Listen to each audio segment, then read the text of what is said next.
Hey guys, welcome to the 11th chapter of the Substrate course. Now in this chapter, we'll be executing a forkless upgrade. So with Substrate, you get real-time forkless upgrades, and that's what makes Substrate so special. So when a node is running, you can upgrade it in the runtime itself without having to fork the entire blockchain. Alright, so that's one of the biggest features with Substrate. Now the way to do this is you have to go into the folder where you have compiled your Substrate node, alright, and all you have to do is you have to just start your Substrate node. So I'll go ahead and start it, and my Substrate node is now running, alright. So I would also recommend you compile a new node. So we've done a lot of work with our compiled Substrate node in the previous chapters. If you want, you can clone a new node and keep it for this chapter, because that might just make things simpler. Because the code that you may have added for the node might conflict with this new code that we are about to make changes with. So I've started the node and I've opened up my polka.js explorer, and here the main thing to note here is that any blocks that are created in my terminal are also shown here, and that's an important detail because that will be important for us to know what's happening when we upgrade the blockchain.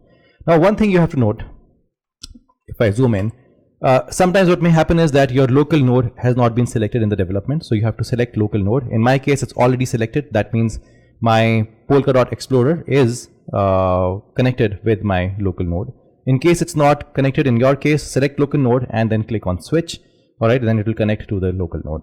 Now here you will notice that it says node template /100, okay, and that's the version that's running right now. We have to go to the 101 version that we'll do manually, but it's important for you to remember is that this node has to keep running. So what we're trying to show you here is that even though the node is running, we will make some changes in the code and they will still be available to this running node, right? So that's a runtime forkless upgrade that can only happen with Substrate. That's what makes it very, very special. So to be able to see that in practice, minimize this for now. Alright, open up another terminal and cd into the place where you have compiled that node, right? So in my case it is, right, this is where I've compiled my node. Now here is where I'll start making some changes to the code. So I'll go ahead and open this up. So there is already a window open. I'll just close that and then open up this window instead. And here you will see that we have to go to this folder called runtime and cargo.toml, this file, alright, and here is where you have to add a dependency. Now I've mentioned a dependency in the chapter 11 Google Doc that I've shared with you, so you just have to copy and paste here, but you also have to note that you have to make sure that this dependency is in a single line and not on multiple lines, alright. So you come here and you put this on a single line, alright, like this. And there's one more thing that I'd already told you about that you have to make sure that happens here, is that this should be the exact same branch that all your other dependencies are on, right? 9.42 in my case. Make sure it's not something else, otherwise you will get an error and you won't even know how to fix it. Alright, so now after the dependencies, there are the features. In the features, I want to go ahead and add this feature, which is the palette utility feature, right? Utility standard, right? And what I'll do is so that you don't make any typos or any mistakes, go ahead and paste the feature from the Google Doc, okay? So you have the dependencies here and you have the features here, and both of them basically reflect the same palette utility dependency that you have added. Now you have to go to the runtime lib.rs file, because you want to include that in your actual code, right? The dependency that you added, you have to use it in the actual code, otherwise you'll get errors. So what you'll do is, and obviously we want to update the code and we want to see how that happens in the runtime also. So what we'll do is we will come here, and somewhere around here where all the other implementations are, I will go ahead and add an implementation for palette utility. So you would have all the like for example here, this is a great place to add it. So here you see that there is a palette sudo config. So this is where you will add your other palette utility config for runtime, Alright, so you'll just copy and paste this and add it here. Now you have to find the construct runtime macro,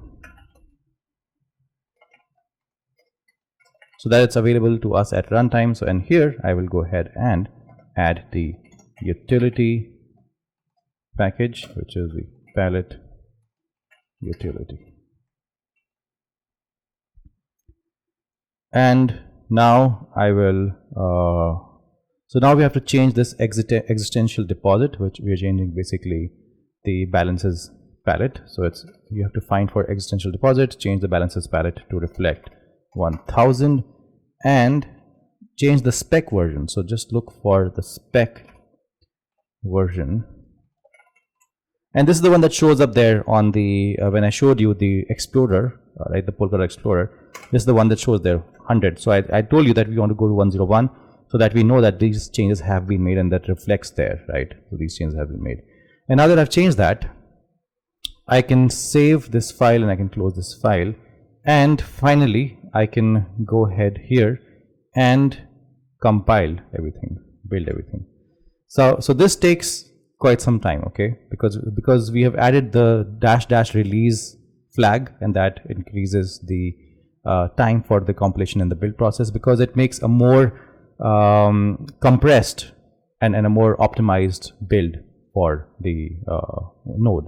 So it'll take a while, and then after this is built, it'll give us it'll create 3 runtime files for us, and then we'll go through those. So one will be the compact compressed wasm file, the compact wasm file, and just the wasm file. So wasm, compact wasm, and compact compressed wasm, and the compact compressed wasm file is the one that we'll end up needing, and this we will get this in the target/release directory. So let's wait for this to build, and then we can go ahead and add that. You can see this was built. I didn't get any errors, okay, because I was really careful. So all of these steps you have to be very careful, and so that you don't get any errors, and everything works perfectly fine. But if you go to your VS Code again, and you go to this folder called target and release. So you go to target, you go to release, and you go to W build. So the 3 builds you'll find here: compact compressed wasm, compact wasm, and runtime wasm.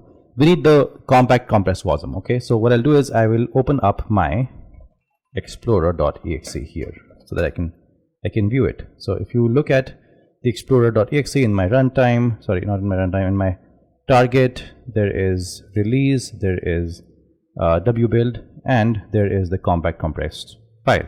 And this is the one that I'll be uploading right now, in just a few minutes, right, to the node. So now you know that we have this node running on the side, right? We have this node running continuously, and it's interacting with our UI, which is the Polkadot.js UI. So we have to tell this running node that, hey, these changes have been made in the blockchain, in the node, and we have to upload those changes here, so that the running node will come to know, okay, these are the changes that have been made, and now I also have to update. So we'll get a runtime forkless upgrade. Okay, so how do you do that? How do you tell this running node using the UI that, hey, these are the new changes? So we'll do that with the help of the compact compressed wasm file.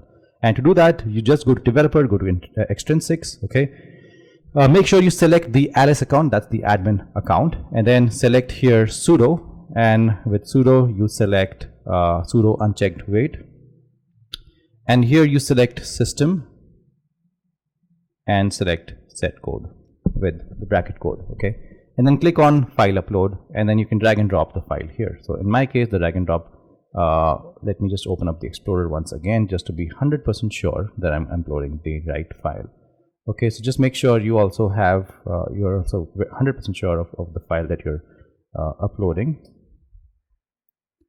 Okay, just make sure you go to the target, release, and W build, and pick up only the compact compressed file, wasm file. So I have my compact compressed wasm file here. Okay, and this is the one I have to upload. Now I'll go and submit transaction, and then I will sign and submit this. Okay, here on the top right, if I see this like a check mark, that means everything happened perfectly, and that's quite a big thing. Okay, so now how do I see that? How do I know everything is okay? I will go to Network and Explorer. Okay, and here on the events, because there were no events before, now there's a new event which is sudo did sudo, and a sudo event just took place. It says OK. If you see this OK, that means everything is working perfectly fine in your case as well. Okay, and and the other way to note that is, if you see here on top, you will see now it's gone away. You will see 101, right? Earlier we were seeing 100, 100. Now we're seeing 101, and that means that the latest code that we had, the changes we had made, are being reflected now. And the other way to verify that is the blocks that are being formed here. So if you see 104 here, right, 105 here, and you see 105 here, that means they're both completely in sync. Like your local node running is in sync with the front end Explorer. Okay, so what we've been able to achieve is we kept a node running, and we went to the node, we made some changes to it, but we uploaded the compress wasm file here to this node, and we didn't even stop it, right? The running node was able to update based on the changes we had made in the code, right? That's a huge thing. With other blockchains, you have to stop, you have to make many more changes, you have to create forks and many more changes. Here you don't have to do anything, right?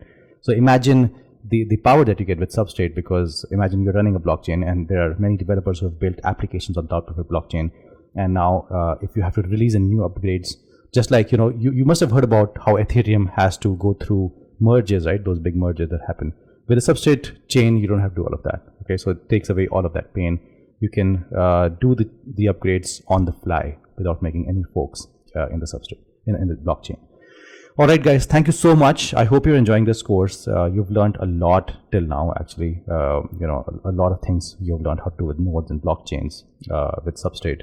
In the next video, we will take our learning forward as we have been doing till now. Thank you for watching, and see you.